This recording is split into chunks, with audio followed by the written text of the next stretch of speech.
কুয়াকাটায় আমি গিয়েছিলাম একবার এবং সেই স্মৃতিটি আমার রয়েছে শহীদ রাষ্ট্রপতি জিয়া রহমান আমার পিতার সাথে।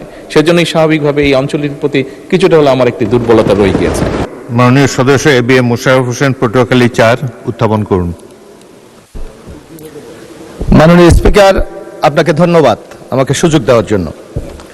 মাননীয় স্পিকার, আপনি জানেন যে আমরা দক্ষিণ অঞ্চলের লোক। ইতিমধ্যে আমাদের মাননীয় চিফ হুইপ বলেছে, দক্ষিণ অঞ্চলে মানুষের সাধারণত কর্মসংস্থানের জন্য তেমন ব্যবস্থা নেই। আমরা শুধু ধান চাষ এবং মাছ চাষের উপর নির্ভরশীল। কিন্তু আমাদের ওখানে সদস্য প্রশ্নটা কোন যেভাবে ছাপা আছে ওটা পড়েন। আমি মাননীয় প্রধানমন্ত্রীর অনুগ্রহ করিয়া বলিবেন কি, সাগরকন্যা কুয়াকাটাকে একটি আন্তর্জাতিক মানের পর্যটন কেন্দ্র হিসাবে গড়িয়া তুলিবার জন্য সরকারের কোনো মহাপরিকল্পনা আছে কিনা? যদি থাকে তবে উক্ত পরিকল্পনার আওতায় আধুনিক সুযোগ সুবিধা সম্মিলিত অবকাঠামো নির্মাণের বর্তমান অবস্থা ও বাস্তবায়নের রূপরেখা কি? ধন্যবাদ মাননীয় স্পিকার। মাননীয় প্রধানমন্ত্রী। ধন্যবাদ মাননীয় স্পিকার, ধন্যবাদ মাননীয় সংসদ সদস্য আপনার প্রশ্নের জন্য।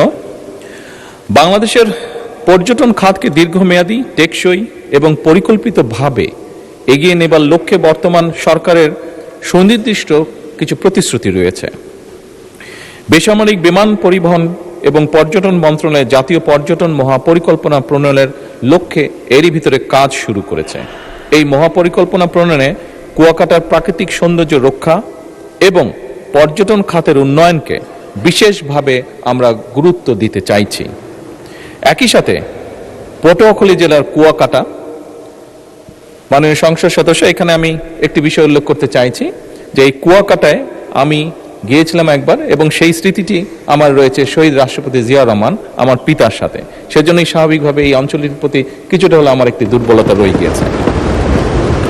এছাড়াও চট্টগ্রাম জেলার পতেঙ্গা আনোয়ারা সি বিচের মৌলিক সুবিধাদি উন্নয়ন শীর্ষক একটি প্রকল্প গ্রহণের নিমিত্তে এর ভিতরেই সম্ভাব্যতা যেটি আছে সেটি যাচাই করা হচ্ছে।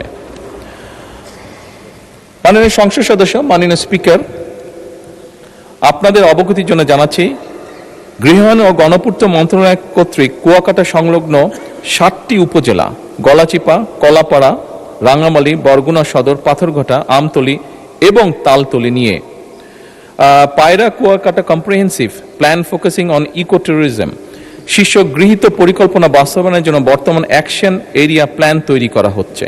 অ্যাকশন এরিয়া প্ল্যানের পর্যটনের অংশটুকু বেসামরিক বিমান পরিবহন ও পর্যটন মন্ত্রণালয় কর্তৃক বাস্তবায়ন করা হবে ইনশাআল্লাহ।